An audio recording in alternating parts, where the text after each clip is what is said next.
Welcome back to another episode of Life with Lamb. Today I'm here with V, or Veronica, from VA Strength. How are we going? Yeah, really good. Been listening to your podcast as well. Been excited. Yeah. That's so sweet. And I guess to my knowledge, you are a powerlifting coach. Yeah. But I don't really know that much about you. I guess we were talking to Richard before, who kindly joined us just before the episode started, that the first time that we met was the first time Richard and I met, where you were handling him. Yeah. I was handling him at intern. You were there. I think you had pink hair. I had blonde hair. I had a skunk mullet sort of thing going on. I was handling Richie, and you guys were against each other in the same weight class. Yes. From memory. I think so, yes. So I kept an eye out on you. I think the both of us were pretty hard to miss. Richard had kill on his head, shaven into his head, and then I had this skunk mullet sort of thing going. So yeah, it was a good day. To my knowledge, you're a powerlifting coach, but I guess for the listeners, who are you? So I've graduated from my degree exercise science earlier this year. Been coaching for about a year and a half, closer to 2 years now. I've had a lot of dreams, different dreams. Might pursue physiotherapy either next year or the year after, just waiting to, figure out a few things first, because I want to make sure I have the time to do that whilst coaching. What else? I love powerlifting, so yeah, I guess that's it. And I think, you've established this brand even, VA Strength, and from what I can see from your page, you've got a bunch of amazing lifters, predominantly women, and you're this role model and this icon that empowers women to get into powerlifting, which is such an admirable thing. And I guess that's why I wanted you on the podcast. And obviously shout out to Caitlin as well. She's definitely wingman to this episode, so shout out to her. But I guess from the start, has it always been powerlifting coaching? I think it's a very niche thing to get into, so not sure if many people grow up and they're I want to be a powerlifting coach. Oh, definitely not. No, it wasn't the case from the very start. So I wanted to be everything as I was growing up. I think at one point I wanted to be a lawyer. One thing I really, really wanted to be was a movie director. I know, so random. Dream's a dream. Yeah. I used to play around with movie maker and things when I was younger, and I was that's it, I'm going to be a director. What else did I want to be? I wanted to be a police officer at one point. This was actually a few years ago, when I was about 20. Really? Yeah, that's so exciting. A few years ago, but anyways. And then, did you ever apply? Yeah, I did, and the application got cancelled. Please explain. So I got caught driving 52 kilometres over the speed limit. Oh, jeez, not a good start. And that was my very first fine. So that was my first and also only fine that I've gotten so far. And I got caught speeding, and then they cancelled they just rejected me. And then I remember I was crying and the cop stopped me. And I was I'm meant to do an interview next week. And they're say goodbye to the interview. And then he actually gave me a really good pep talk. So he sat down with me and he's listen, is this the way you want to live your life? Do you want to make mistakes that will ruin your career and your future? And he gave me such a good talk, and I was you know what, I'm never going to speed again. I'm going to be so much better. And then he told me, he's how do you expect to be a cop if you're acting like this? And I was no, you're right. You're right. Wow. Yeah. Amazing. Maybe you need to be pulled over more often, I reckon. That's a requisite in life. It's get a pep talk by a policeman or policewoman. Yeah, literally. Amazing. And I guess, can you describe your upbringing for us? You sound like this person who's had a lot of dreams, and now you're sort of living that dream. What were you like as a kid? I think my childhood was a bit all over the place. So as a kid, I lived in Egypt from the ages of 12 to 16. So I was there with my brother and some extended family. So I think a lot of my dreams pretty much like had to like pretty much went on hold when I was in Egypt because I didn't know what was next for me. I actually didn't know when I was going to come back to Australia. Number one. Number two, there's not many options career-wise in Egypt either. So it's like you either hit a certain ATAR and you have to get into certain courses if you hit these ATARs, but if you don't hit a certain score, you have nothing for you. And especially being a woman as well, it's like really hard to get into things in Egypt. So I didn't actually have any, I guess, dreams or hopes when I was there until I was able to come back to Australia. And then I was like, oh yeah, okay, now I can actually, you know, chase something or do something that I really want to do. So yeah. Yeah, so I guess you hear a lot about people moving to countries like Australia, America, or I guess the UK for more employment opportunities just because I guess the economy is a bit better or the opportunities are a bit more vast. What was the reason as to why you had to live sort of your progressive years, like in, I guess, your teens sort of stage in Egypt? So my parents were going through a divorce. Yeah, and it was a very complicated one. So my dad pretty much sent us to Egypt to spend time with our families, but then our families over there wanted us to stay and didn't give us the chance to come back to Australia. Okay.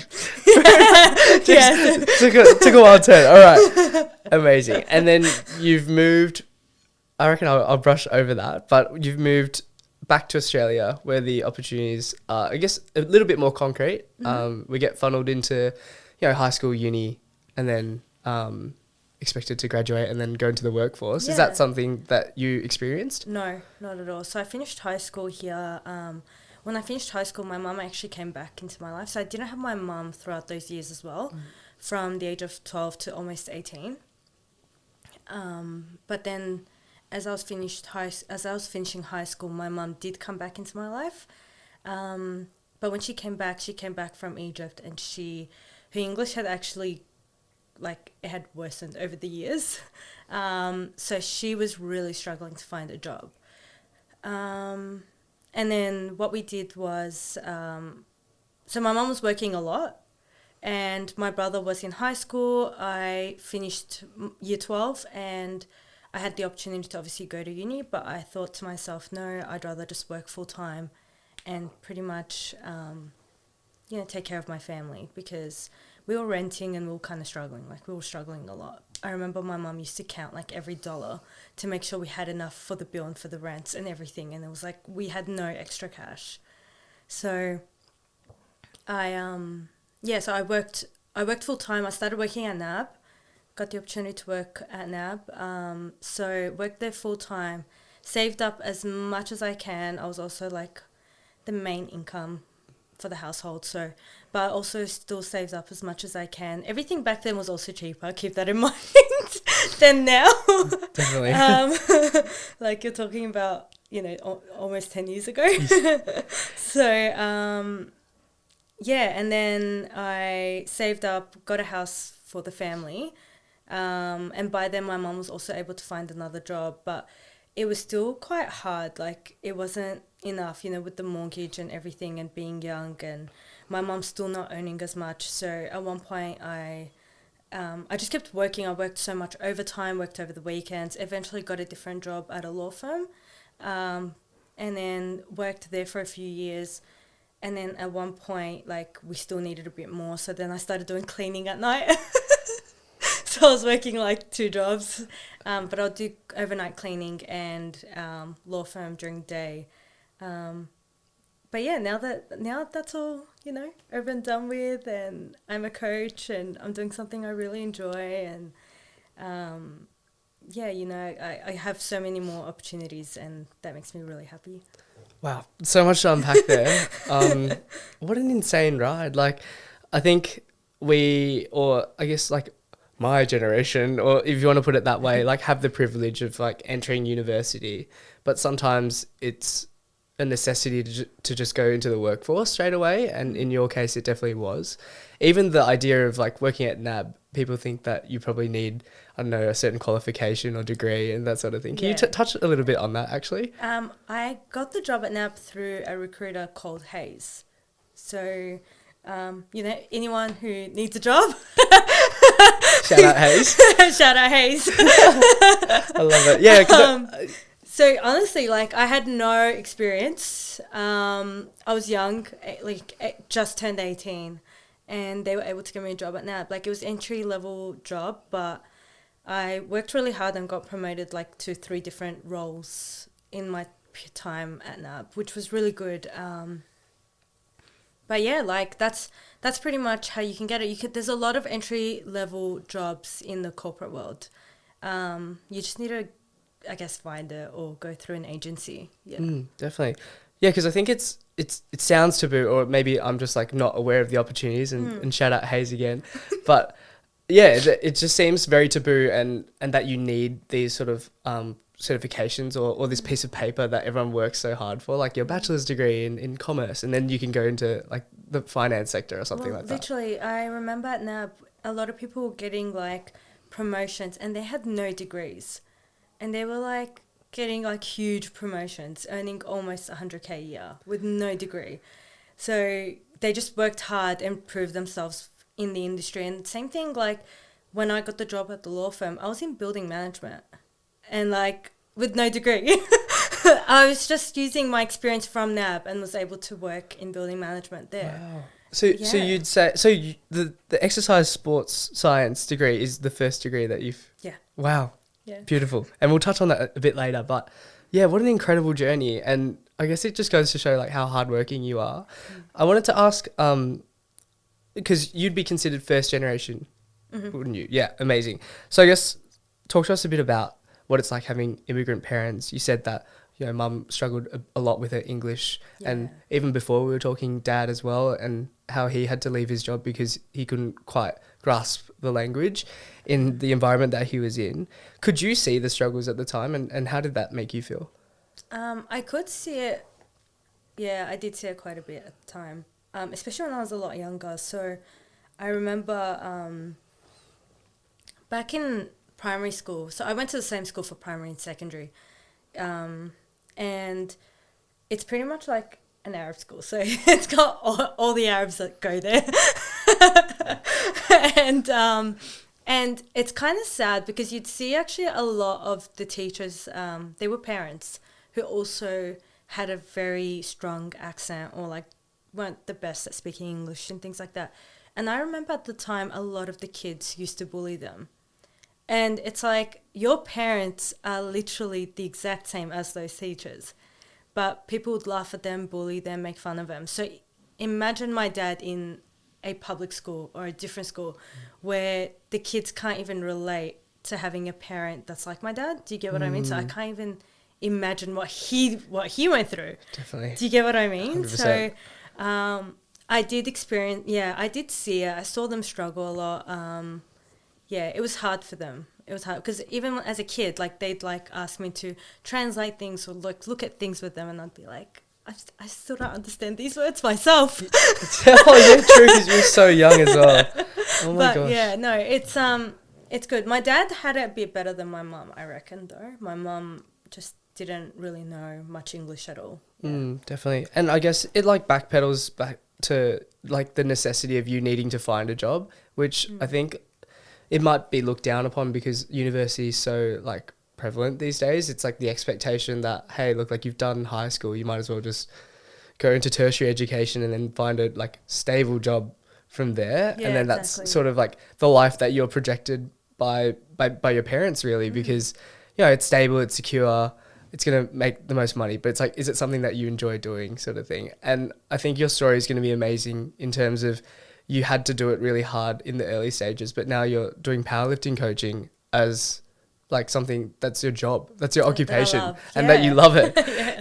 So I'm really keen to dissect it a little bit more. I guess with your parents' struggles, did it mean that you weren't able to do some of the things that normal kids, quote unquote, normal kids could do, such as like school sports, extracurricular activities, those sorts of things? So as a kid, I remember growing up, I really wanted to do like gymnastics or tennis, especially gymnastics though. Never got the chance to do it. I now definitely don't have the mobility to do it. So that's out the window forever. Make a comeback? See it next year. Yeah, next year. See you at the Olympics or something. But yeah, no, I couldn't do any of those things. Because even growing up in Egypt, I remember I was like skipping once and I got told off because, mind you, I was like 13 years old. I was told off because they were like, you girls can't skip because their body jiggles as they skip. Yeah, yeah, and they're like, so you're gonna attract like men's attention, so you shouldn't be skipping. So it was like little things like that. Whereas my brother would be like running and doing whatever he wants. He was in so many sports, and then there was me, and I had to walk a certain way because they're like, you have to walk without moving your hip too much because you don't want to catch men's attention. And these were like little things that were like ingrained in me as I was younger. Yeah. Wow. I can just feel like everyone's, I don't know, I feel like everyone's just like really triggered right now. Whoever's listening, I'm triggered. I'm triggered as well. That's a conversation I don't really want to get into, but I can imagine like how ingrained and like sexist and misogynist. Yeah, 100%. Misogynistic the culture is, and like you can't grow up. But see, at the time, I didn't know better. Exactly. So at the time, 100%. Like keep in mind, I sort of, I guess, deep down, I did know better because I was born in Australia. So this was like really new to me, but I was also very young. So I was easily like, I guess, brainwashed or, felt like I didn't have a choice because I was so young. Like I look back at this now and I'm like, whoa. But when I was younger, I was like, okay, I have to do better. I have to walk this way because this means I'm a good girl and I can't. I can't move my hips like this, or I can't be skipping or running or things like that because, I need to live a certain lifestyle. Yeah. Yeah, definitely. I guess it goes back to like, you being told like what to do, and you are a product of your own environment. Like if your environment's telling you that you can't like walk a certain way or speak a certain way, then of course you're going to follow that because you don't know any better. So yeah, sorry to hear that. I don't know, you grew up in an environment like that. I just feel like it's very foreign to me, so it's very interesting. It's all good. Thank you, though. Yeah, so you couldn't really pursue, I guess, gymnastics or those little things that were of interest when you were younger. Yeah. And then obviously growing up, like being at the gym and stuff, I was like, you know what, like I could be good at this. So how did you get into the gym? So this was like years ago. This is prior powerlifting. So prior to powerlifting, like I was just training at the gym because I wanted to train. I wanted to lose a lot of weight. I was about, I think 76 kilos, but keep in mind with no muscle.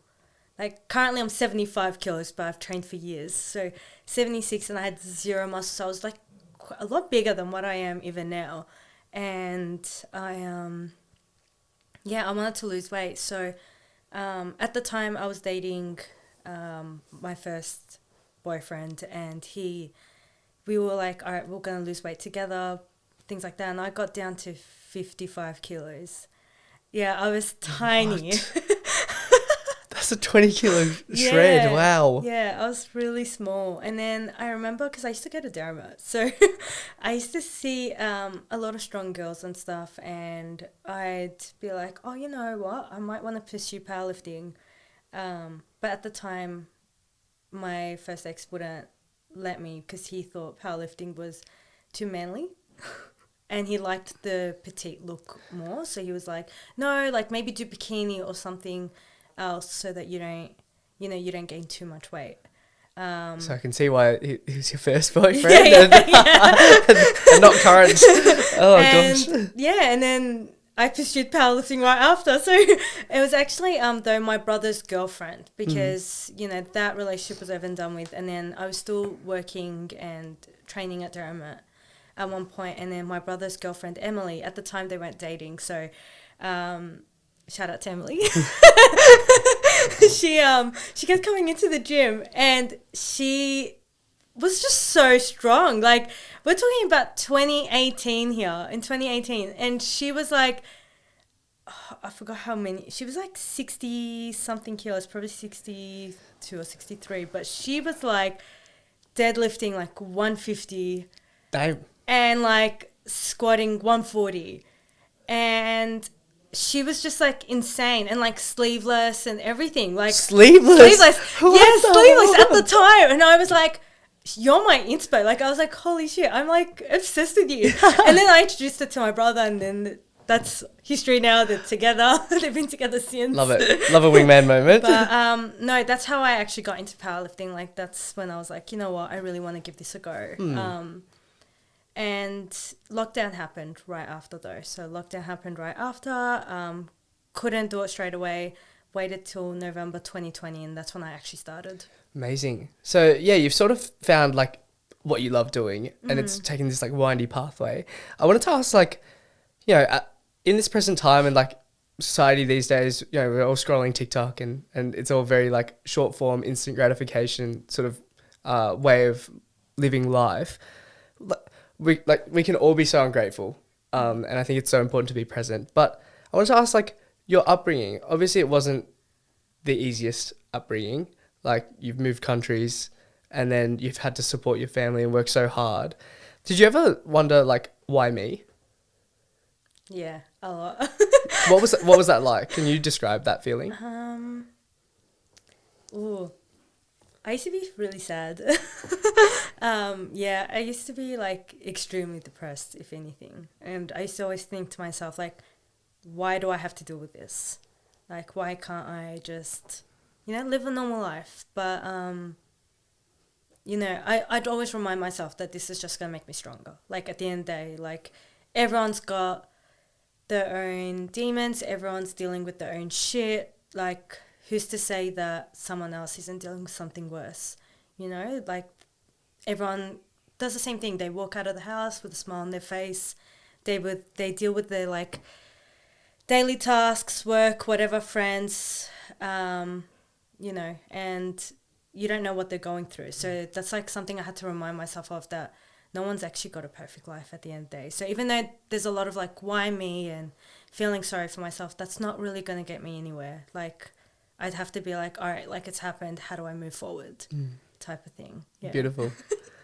I loved getting that out of you. That's like my clip there. I love it. Yeah, so I think it's such an important message, that one. Like, you really just said, I guess, like, cut the bullshit and sort of like, I have to do this. Like, it's out of necessity. I have to support my family. Otherwise, there's, like, who is going to, sort of thing. So, no, I love that so much, and it's definitely made you the person that you are today. So you can stand on 2 feet and be like, I established this life for myself, sort of thing.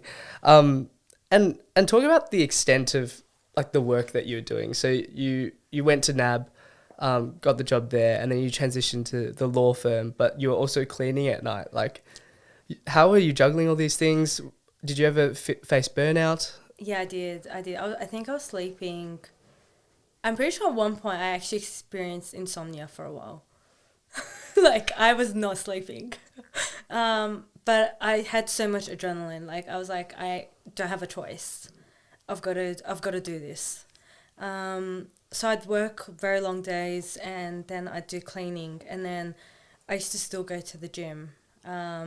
Yeah, so I used to respect that. That's but awesome. I'd make my workout an hour maximum. So I used to train about 5 days a week. This was once again before powerlifting. So my workouts did not involve squats, bench, or deadlift. It was just more like machines. So I'd go in there and I'd just, like, smash out, like, so many accessories, just a lot of accessory work. I love that phrase, just to jump in, because we call it accessory work like what an everyday human being would be doing in the gym, sort of thing. It's like, oh, it's not your compounds, it's accessories. Yeah, pretty much. I was just thinking that to myself now. I'm like, wait, back then I didn't consider them accessory work, literally. But right now that's I'm like, the main workout. So whatever your accessories are today, that was your workout. Yeah, that's all it was. But yeah, I'd smash that out, and, like, you know, if I had a bit more energy, I'd even do a bit of cardio. But then I'd go home straight away. Like, it'd be 1 hour, 15 minutes maximum. yeah, and I wasn't sleeping much. I was very, very tired. Yeah, I can imagine. And I guess like the imagery that pops up when you said like your mum was counting the money on the table to like be able to rent and pay the bills and those sorts of things. Like, did it ever get to a point where you were well off, or like how long were you in this cycle for, like working all those jobs and like not sleeping at night? Oh, I think it was for a few years. But we did eventually get to a spot where we were just comfortable. And I think to us, like, that was, like, a big deal. Like, I remember there would be a few times where... Because even out of habit now, like, if my mum wants to take me out, I'm like, no, mum, like, you know, like, we can't, like, you know, money-wise, like, what if we can't... And then she's like, no. Because in my head, I'm like, you know, what if she... you know, like, I don't want to put that pressure onto her. But she's actually a lot more... comfortable, and I got to remind myself of that. And she's like, no, like, she's like, I wouldn't ask you to do this or come out with me or something if I didn't think we'd be able to afford it. Like, we're good, we're in a good place. And if anything, a lot of times she like helps me out as well. And it's just crazy. It's crazy to see how far we've come. Like, Definitely. we've come like a very long way compared to back then, which is really nice. Yeah, I love that. Love the development. And like, yeah, it'd be something that's ingrained in you from a very young age. Like, money is so important, sort of thing. And I think we're in this generation or society where so food can be a social glue. About that, I think once I did get comfortable, I did not stop eating out. I was like, oh my God, I can eat out every single day. Oh my God. And I remember my friends used to message me because I'd post it on my story every day. Like, V, you eat out every day. And I'm like, I know. I mean, fair enough. Like, food is great. Exactly. Live the life that like you sort of weren't able to live like back then, sort of thing.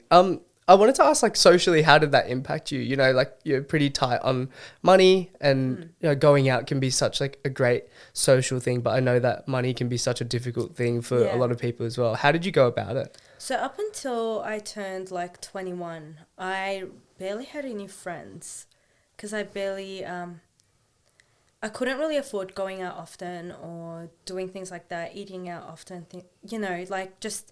The social aspect was just too expensive for me. Unless it was something like going over to a friend's house or doing something a bit more chill, I'd be able to do that. But I was also quite burnt out. Like, I remember, I think it was between the ages of especially 18 to 20, I was like really, really burnt out. And I just did not have the mental capacity to even be around my friends. So the only person I was around the most was my first ex-boyfriend, which was who I was referring to before. But that's because literally the only person that I could even make time for, and it wasn't even that much. Yeah. But I think now it's very different because now I eat out with my friends a lot and I try new places. I mean, so it's good. Yeah, exactly. So I guess you've touched on the powerlifting and who got you into it. We'll say who, because shout out Emily. Yeah, let's see. Strong woman, far out. I can't get over the idea of sleeveless 140 squat. She just did 160 for 3 squat. You know, she's okay, so she just did 160 for 3 sleeveless. This was like a few weeks ago. What? Yeah. So she's got her first comp at JPS. Her first comp? Her first comp ever. I know. So Wait, both what? me and her coach, so James Michael, I don't know if James Michael Young. I don't know. No. So yeah, so he also works out of Azer Performance, and we've been like begging her for years, like literally peer pressuring her for years, because we're like, bro, you don't understand the potential you have, and she finally caved in. Finally. Good. I'm keen to see that performance happen. I don't know Emily, but I'm just keen to see like or hear about what's happening. Oh my gosh. Wow. She's so strong. Very strong. But this is your podcast as well, B. So we're gonna talk about you. So, you know, broken up with the ex-boyfriend. Yeah. And got into powerlifting. What is it like? Like I know the conversation around women stepping into the gym can be a really hard one. And I think a lot of women find it very difficult to walk into a gym environment and can find it very intimidating. So you obviously had your partner back at the time, back then, who would help you at Dermot. one of the scariest gyms probably to go to as a girl. But yeah, what's it all like? You know, like what gave you the courage to step into a gym? Well, I actually didn't start at Derrimut right away though. I did start at High Life also with our partner in Tullamarine. So that was it was a smaller gym, and I think that's what gave me the confidence. I had no confidence when I was bigger, and I was always training in the women's section. But then as I lost the weight, my confidence did increase, and I was like happy to train, especially around him. But yeah, I think moving from there to Derrimut was a big change for me. I was really nervous, but I did get over it. Yeah, I had to just remember that I was there for myself, and at the end of the day, no one actually cares what you're doing. You know, they're not actually looking at you. Everyone's just doing their own thing. You know, they're all there to improve on themselves and focus on their own progress. So you should just be there for yourself as well. And definitely. I think that's just something that I always had to remind myself. Yeah. And is it something that you preach to like your own clients as well? Yeah, 100%. 100%, yeah. So I remember I've had a few clients who were just nervous being at a new gym or coming to me at ProRaw, and I'd be like, well, I'm here with you, and trust me, no one cares. And then they come in and they're like, oh yeah, you're right, it's quite chill. But when they're nervous, I actually try my best to get them in whilst I'm there, just so that they know that they can come to me for anything, or that I'm watching over them, and sort of get their confidence up first before they start going to the gym on their own. And then I think it's helped a lot of people, a lot of my clients definitely has. Yeah. I think one of the best ways to get yourself into the gym and in that environment is to go with someone. And 100%. That's with anything as well. If you want to go to a networking event, go with someone, bring a buddy, those sorts of things. And I guess can you describe the moment where you considered coaching? Yeah. So I was at uni. So when I was first applying for my bachelor degree in exercise science, I did not think I was going to be a coach. I was just doing it as a pathway to get into physiotherapy. So I think it was during my first year, I was like, oh yeah, they were teaching us a lot of things about strength training and resistance training, and we had all these different units, and the more I did it and the more we had to coach other people, and I was like, oh, I can actually see myself doing this. So then I actually started coaching a friend of mine just for fun, whilst I was in uni, just pretty much taking on everything that I was learning and giving it a go with her. So she's like a guinea pig. Yeah. I think that's how most powerlifting coaches start out. They have a little guinea pig, which is awesome. So. Yeah, and then she was just progressing. She was just happy. She was happy being in the gym, and I was like, oh my God, the more she was progressing, and her wins were my wins. And it was oh my God, I'm so happy seeing her happy. And I get really excited. I get all jumpy and stuff when I see it. I have seen. Yeah. It's very cute. I get so jumpy. And then I was like, oh my God, I would love to do this as a job. Giving back to people and just seeing them, achieve their goals, and being that person that's there for them, and I don't know. I think as much as it helps them, it also helps me, because I'm oh wow, I can, I don't know, I just put a smile on their face, and that makes me happy. So definitely. So you'd say it started from, I guess putting the theory into practice 100%. While you were studying, which I think sometimes we get the opportunity to, sometimes we don't. So it's fortuitous that it sort of fell into your lap. Yeah. And then I know you speak very highly of Josh Sim. I do. Yes, he's someone that I definitely want to get on the podcast. And you speak very highly of his mentorship in particular. Can you talk to us a bit about this experience? What prompted you to go to Josh to seek advice, and how did this help your coaching career?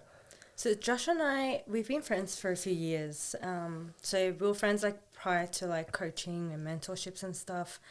I remember him and Elle, they came to all my first comps, first two comps to support me and stuff like that. So I really appreciated that, and it made me realize they've especially Josh as a coach, he's very supportive of other people, even if they're not his clients.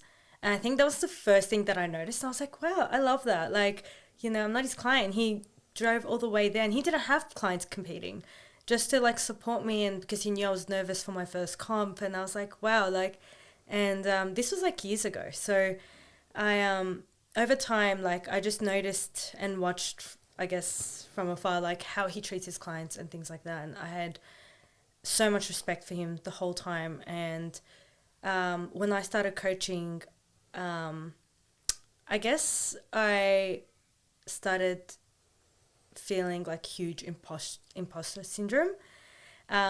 It was really bad. So then I reached out to Josh, and I'm like, Josh, I'm freaking out. I don't know if this is actually for me. Like, look at all the amazing coaches there are out there, and although like I've studied and stuff, I just feel like that's not enough. Because, you know, honestly, I don't think uni is enough. Like, there's so much more knowledge out there. And yeah, I was just like they don't teach you everything in uni. So I was like, I feel like there's a huge lack in my knowledge, and there's so much more that I need to learn. And he was like calming me down. It's like, look, I'm happy to show you stuff. I'm like, yeah. I'm like, if anything, can you actually like mentor me? Like, sit down with me, mentor me. We can go through stuff, give me scenarios, teach me things. And like, me and him laugh about it now, because the first time we did a mentorship, I remember he like, you can actually tell that I didn't know much. We actually joked about it the other day, because I'm like to him, my last mentorship, I think it was about 2 or 3 weeks ago, I'm like to him, do you feel like I've made a lot of progress? He's like, bro, like, your first mentorship, I was sitting here like, damn, she needs to learn a lot. I'm going to teach her a lot. I was like, oh, no. Well, this is honest. This it's great. good. Yeah, it's good. exactly. It's what you want from a mentor, right? 100%. Like, honesty. And then now, like, even my questions, they're very different. It's no longer like, am I just programming this right or anything like that? It's like, it's a lot more advanced. It's like how to help with this, or like, I don't know. It's just, it's very different. And yeah, I'm really, really happy with the progress I've made with him. He's so supportive. Beautiful. So you would say that combating your imposter syndrome was a process of like obviously doing it more and more, but having that mentorship and that guidance. 100%. Yeah. 100%. I still have it a little bit, I'm not going to lie. That's bit fine. of imposter syndrome, but I'm definitely working through it, and I'm trying to educate myself a lot more. Definitely. Because what better way is it to get rid of it? It's to just like look at more mentorships and educate myself through reading stuff, and you know, yeah, definitely continuing the mentorships with Josh will be very beneficial. 100%. I saw this like reel from a really great communicator. His name's Vin Jiang, and he addressed imposter syndrome. I think he said like imposter syndrome will always be there, but the way that you frame it is like the most important thing. So you can frame it as like, wow, I don't know anything, like that means therefore that means I'm bad at it. But instead, you should frame it in the way that I don't know anything, so that means I should continue to push and excel and better myself so that I can slowly reach it. But it's this ever increasing sort of journey where you're like constantly improving, and that's like a better way to approach it. So yeah, I think like the way that you're trying to educate yourself and like physically doing it as well is like such a great way to combat it. Yeah. I hear you go to your clients' physio appointments as well. Yeah, so there's multiple reasons as to why I do that. Firstly, it's so I can also just hear what the physio has to say to my clients. A lot of my clients, Caitlin, will not, I guess, understand what the physio has to say. Like, yes, she'll genuinely forget, or she won't really understand what he's trying to say. So then when I ask her to repeat things for me, she wouldn't know where to begin. Exactly. No, 100%. It's a really interesting point that you bring up, because I think like a really common one that I come across is like pain. So some people perceive pain they always say, oh, what's your pain from 0 to 10?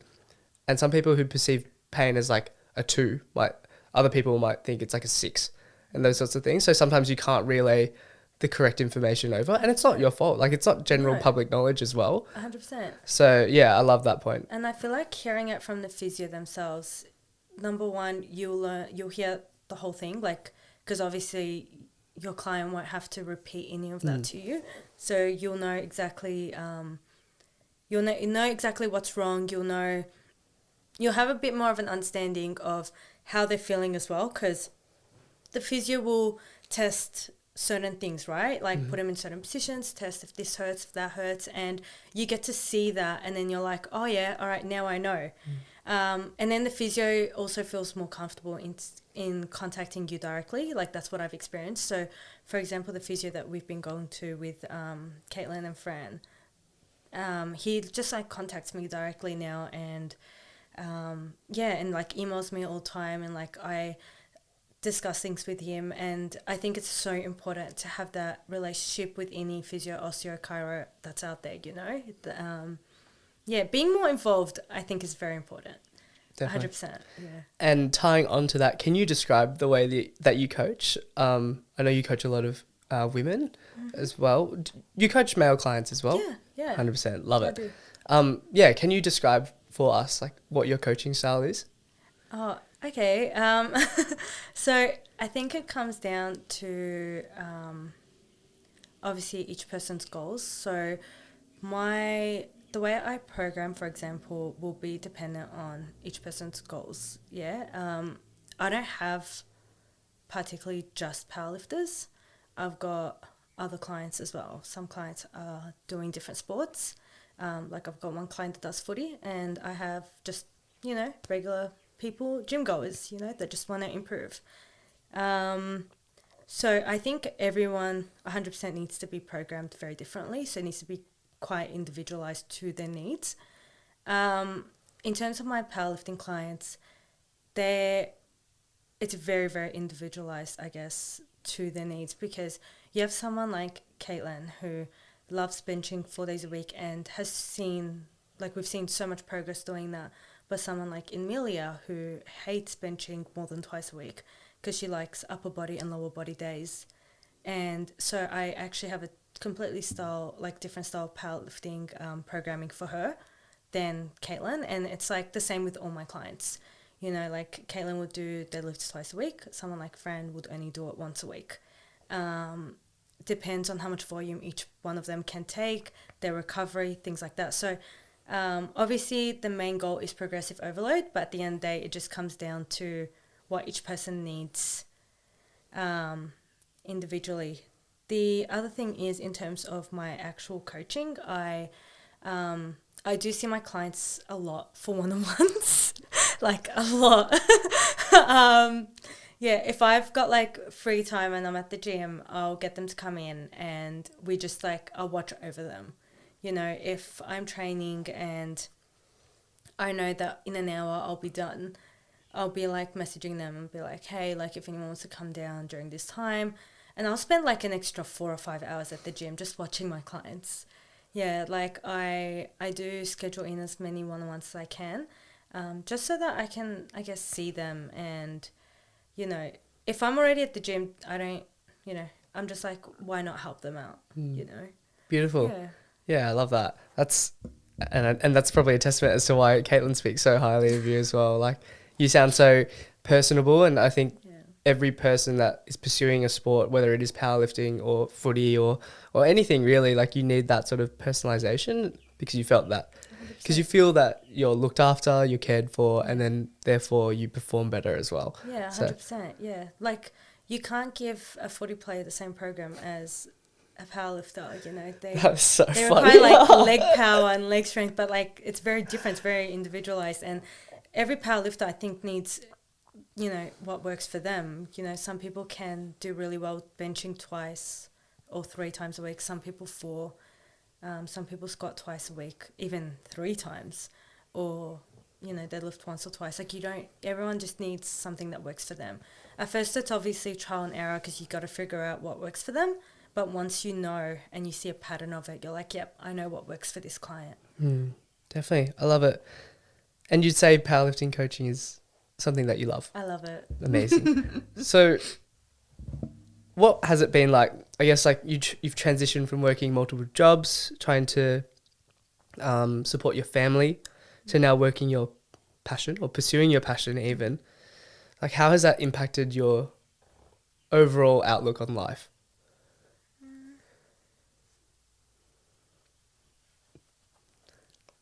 Tough question. Yeah, I was like, Very tough question. I guess my outlook on life, it hasn't really changed just because I do like powerlifting coaching. Like it's still like you want something, you got to work hard for it. Yeah, so I think that's still the same outlook that I have. But it's the same thing with powerlifting, right? Like you want something, you got to work hard for it. You want a certain PB, you got to work hard for it. So I think it's the same outlook that I would have with other things in my life. No, that's beautiful. No, I love it. It's good. And is there something that you would tell younger V, when she was working all these jobs and sort of slaving away for the sake of the family? Like, is there anything you'd like to tell her? Yeah, actually, like back then, I guess I'd look back and I'd be like, be patient. It does get better. Like, there's no such thing as you've hit rock bottom, then you'll hit rock bottom again. It's like if you hit rock bottom, you will come back up, You might hit rock bottom a few times, but eventually it will get better. So I think that's something that I'd have to, remind myself a lot. But like I told you, like at one point I was like extremely depressed. So I keep thinking about the times that like I was like really, really depressed and like borderline suicidal.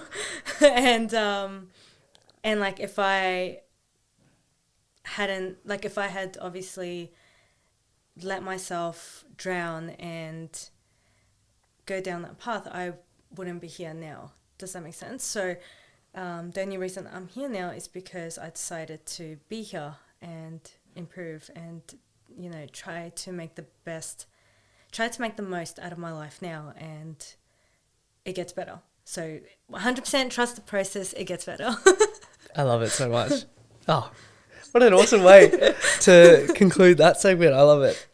We'll get into some questions. I put out a little Q&A and I think it's something that I want to put in more episodes. So yeah, let's get right into it. Yeah.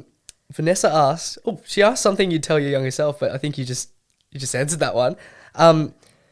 I guess, so Vanessa asked also, what is something that you wish more women knew? That training will not make you bulky. Yes! Thank you! That is the awesome. first thing that I thought of. Training will not make you look manly. It will not turn you into like Hulk. You will be fine. Love it. Oh my God, so good. Thank you, V. I hate that misconception. I hate it so much. I've come across it so many times, and it's like, no, training will not make you bulky. It's, if anything, it's good for your health. There's so many benefits.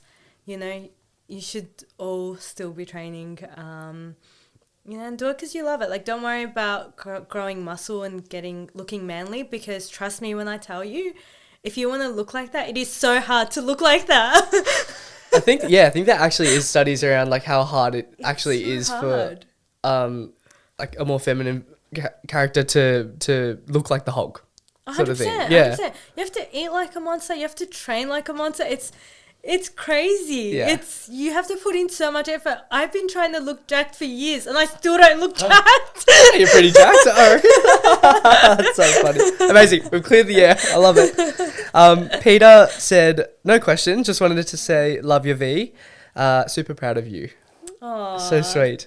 I tell him I love him too. So I think wholesome. Peter and I started coaching around the same time. So it's kind of good to see like the way we've been progressing. Definitely. Seeing how he's doing so well with his clients and me too, and it's like crazy because like we're like the newish coaches, I guess. Next gen. Yeah. That's so awesome it's to just see. great to see. Yeah. Mish asked, she said, can you describe the moment you knew that coaching powerlifting was for you? It goes back to when I was telling you about like how I was coaching my friend and then I realized how much I love it and how I want to do it just to see other people achieve their goals and be happy as well. Yeah. Love it. Yeah, some of these have been addressed. Hey, Fran asked, why do you pretend to be Natty? I'm not. I'm joking, guys. Yeah, maybe that can be put out of context. Yeah, I know. I realized, did you realize how fast the own Yeah, came out? I was like, wait. I don't even think I could clip that clip to make it sound believable. That's good save. So you are lifetime Natty. Yeah. If you look at my bio there, it does say aspiring trend mummy, and that still stands. I'm joking. Love it. Caitlin. Oh, she's asked a few here. She's asked, who are your biggest mentors / role models in powerlifting? Let's say other than Josh, because I think you spoke a bit about him. Yeah. Emily is one, although she hasn't powerlifted just yet, but she's close to doing her first comp. Izzy, my first coach. Izzy, 100%. So I was coached by Isabella. She was actually my first powerlifting coach who I inquired with during lockdown. 100%. Like, I look up to her a lot. Geez, there's actually a few.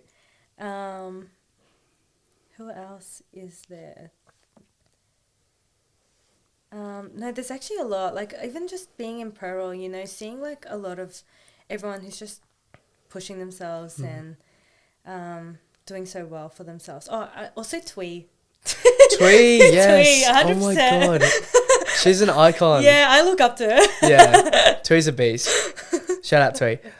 Yeah, and on that topic of like ProRaw and things, like I've recently gone to Emerge, so shout out to the tee that I'm wearing. But like, what a difference it makes when you surround yourself with like-minded people or people who are just pushing themselves. I think you can really excel and start to see gains yourself. Yeah, whether that's like in academia or in the gym, all those sorts of things. Just something to touch on. Oh my God, Caitlin, these are some savage questions. Wow. She asked, when are you going to bench above body weight? I knew that one was going. Jeez, far out. So mad disrespect. Look, I gotta be nice. I'm on. This is a podcast. Exactly. Yeah, no, you can tell me the uncensored version. Yeah, I'll tell you the uncensored version. Amazing. Later. Let's skip that one. She asked actually what your most rewarding client growth story is. Oh, I'm sure there's going to be so many. There's a few, yeah. Okay, so I would say seeing Emilia come to me, been training for a while and like still not able to squat over 60 kilos with depth. And like she's been training for a while. She's done like so many things to try to improve that, and here she is like squatting 100 kilos with depth really comfortably, and I'm like, damn girl, like Slay. And then just seeing how happy she was after that and the confidence boost, I think that one meant a lot to me. I think another one was like Caitlin, when she first came to me, she was under eating. I think she was only having 1 meal a day, anywhere between 300 to 500 calories, and that was it. And she was feeling really weak and fragile, and now just seeing her like all hyped up, eating a lot, training, like feeling her body and just seeing her progress, and even her like her mentality, even outside of the gym, it's changed so much, and I'm very proud of that one. Oh God, there's so many. Yeah, like, I was just thinking about like even Fran, like Fran came to me injured. She had a lower back injury since Nationals last year, and she came to me quite nervous about deadlifts, and then she had like triggered it again as soon as we started coaching together.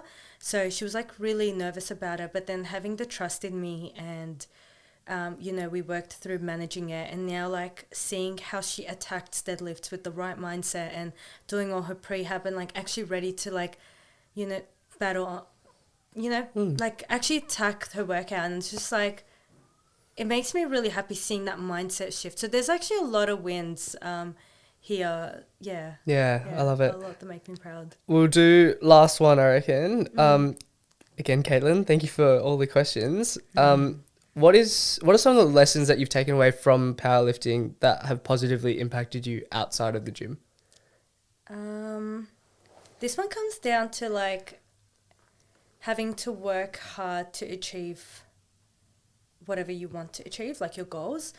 So for example, like if you want to achieve the world record for like deadlifts or total or whatever, you have to spend years, chipping away, putting in the effort in your sleep, your nutrition, in your training, not skipping accessories. You got to put in the effort to get there, right? So it's the same concept when it comes to your career or relationships. You got to put in the effort, and it takes time. But putting in that effort is what's going to get you to achieve your goal. So, I think that's definitely one thing I've taken from powerlifting. Yeah, I love it. And I guess we're wrapping up to the final stages of the podcast, but that's probably a testament to your character.